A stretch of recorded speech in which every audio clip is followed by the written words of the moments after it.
get into acting. Can't you see this is a natural attraction?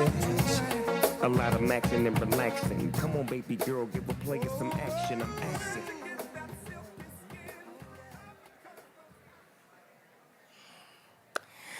Ladies and gentlemen, it is my purpose-driven pleasure to provide you with bravado and revel in your brilliance for the briefest of moments this time that we have together. And I'm going to take a couple of seconds to just breathe. Whew. Because right now what's happening is there are a bunch of butterflies and they're making love in my stomach and I need them to chill out. And in order for them to chill out, I need to be reminded the reasons why we're here and how connected we are as a human race. So I would love it if you had the courage to join me in my confusion and my nervousness, if you would do me the honor of turning to the person to your left and to your right. And what I want you to do is I want you to grab their hands with your hands. I want you to hand sandwich them, and I want you to say to them, "Thank you so much for being here. We need you."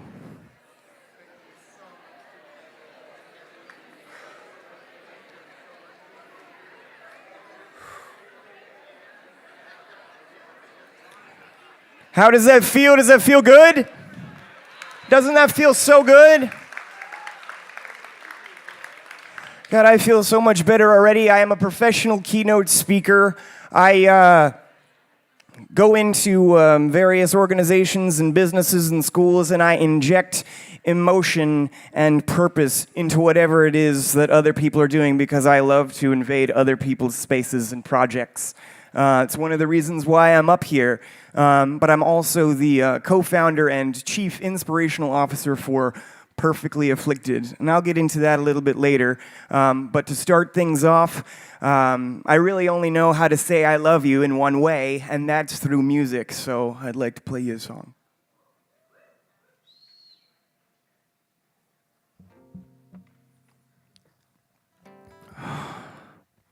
You know this one, so if I screw up, you're all gonna know it. But it's totally cool, because we're one race, right?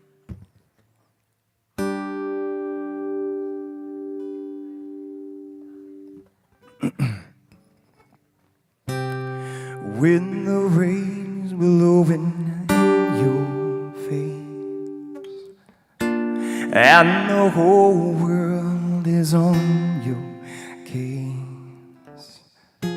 I could offer you a warm embrace to make you feel my love. When the evening shadows and the stars appear and there's no one there to dry your tears, I could hold you for a million years to make you feel my love. I know you haven't made your mind up yet, but I would never do you wrong. I've known it from the moment that we met. There's no doubt in my mind where we belong. I go hungry, I go black and blue, I'll go crawling down the avenue. No, there's nothing that I wouldn't do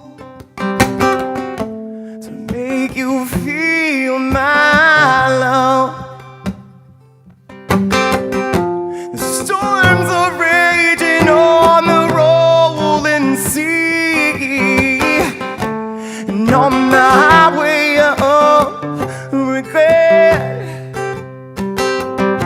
the winds of change are blowing wild and free. You ain't seen nothing like me yet. I could make you happy, make your dreams come true. Oh, there's nothing that I would it do? And go to the ends of the earth for you, to make you feel my love,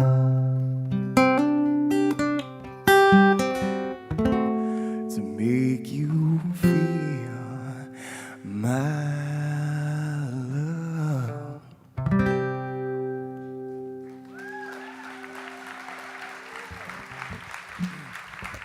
Thank you so very much. I want to take a moment to talk about my earliest memory. I remember rolling around in a sea of blue. I didn't know that it was blue. At the time, I didn't know what blue was, but I knew it was my favorite. And then out of nowhere, I felt this rumbling underneath me, and I had no idea what it was. I kept thinking, what is that noise? And all of a sudden, gravity disappeared, and I started flying through the air, and I heard this voice. And the voice to this day is the warmest blanket that I've ever heard. It said, "My boy, my beautiful boy, I can't wait to see what you become." That first voice and that flight, they belonged to my mother. And from that moment on, I fell in love with this idea of heroism. Because I was so young, I didn't know what a hero was, but I knew I wanted to be one. I just had to figure out what that meant. And despite that obsession, I was surrounded by people outside of family members who were curious about this hero's journey. They didn't necessarily have the confidence that I had. I remember one of my earliest conversations with a doctor. I'm sure you guys are curious. I was diagnosed with a condition when I was very young. Some people call it CP. I call it insanity. And we'll get to why I call it that in a moment. But one of my earliest conversations there was a gentleman I was talking to, and again, this is an early memory, so I can't be sure how accurate this is, but just imagine like a Santa Claus who's like really mad, but he's not allowed to be mad because he's Santa Claus. That's what this guy looked like, right? And again, I'm a really young kid, and so he starts telling me about the challenges that I'm going to have as a result of this condition. He says, your life's going to be really hard. It takes you a lot more energy to do things. You're going to have lots of operations. You're going to spend lots of time in and out of a wheelchair. It's just going to be really challenging for you. And I remember thinking, even at that young age, really? Because you work here, and you've obviously been here for about like 100 years, but for some reason I still parked closer than you, and I can't even drive a car. There's something missing here. And then as I grew older, I got to middle school, and I had a similar conversation with another medical professional. They said, your life's going to be really hard. It's going to be difficult for you to connect with people and to find friends. And I thought, really? Because I went to Disney World the other day, and like everybody else had to spend 6 hours in line, and we did the entire park in like 3 hours, and my mom had enough time to get a Mai Tai, and I don't understand what you're trying to tell me. Like, what is this struggle? And then I got to high school, and I had another similar conversation. The guy said the same thing, and I said, where are you people getting these ideas? Because when I show up at school, like, I'm not allowed to drink, but all my friends just think I've been partying for a really long time. And I don't have to have alcohol to look like I've been partying a lot. And I can connect with people that way. I'm so confused. So I took that sort of crazy confidence and hid it away for another day. It was something that I let roll in my mind in secret. I didn't share that with a great many people because I was very rambunctious, but my mother, she's the opposite. You know, she's an incredibly loving human being, but she's very private. She likes to keep things to herself. And so when I decided to give up physical therapy and do music for a living and become a professional a speaker that focused on vulnerability, she kind of freaked out a little bit because I was her only son and I had this condition. And I was raised with the idea that I could do anything I wanted to do, but I wasn't allowed to draw attention to myself. Like, shh, don't talk so much. And I found that interesting because it's really hard when you look like me to not draw attention to yourself, because I always sort of felt like a sexy sequel to Forrest Gump that never showed up. And so my mom and I, we butt heads regarding attention and what that meant. But you have to understand that I, despite this confidence, had this idea that I didn't know truly how I was going to love, how I was going to be able to really be of service to another human being. Because despite this courage, I had this idea in my head: how am I going to be able to pick up my son if I have a family? How am I going to be able to chase my daughter? How am I going to be able to provide? And then something wonderful happened. My mom sat with me in a McDonald's parking lot when I turned, I must have been 22 at the time. And she said, "I want to let you know that love has nothing to do with financial success, and it has nothing to do with brute strength. It has everything to do with the emotional courage you have to be yourself." And she said, "I didn't have that courage, but I wanted to give that courage to you. That's my gift." And I always held on to that as if something of a spiritual nature was giving me permission to move forward completely free of whatever society might want to describe as a physical burden.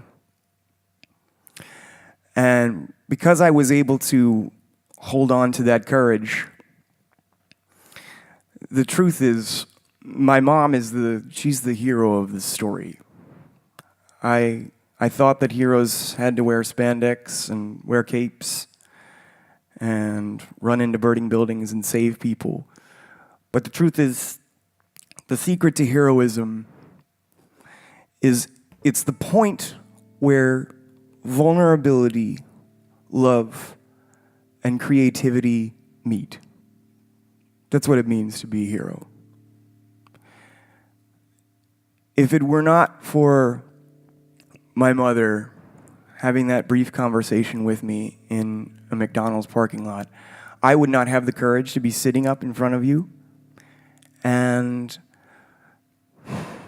I probably wouldn't be here today.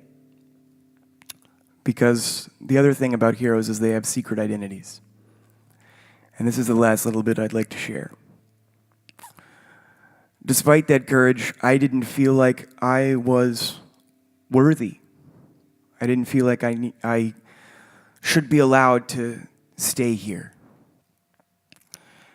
And so my mind went to a really, really dark place when I was in middle school, high school, and up through college. And this is really hard for me to say, and it's the first time I've shared it in this setting. But I almost chose to not be here permanently. But I remembered my mother's words. My boy, my beautiful boy. I can't wait to see what you've become.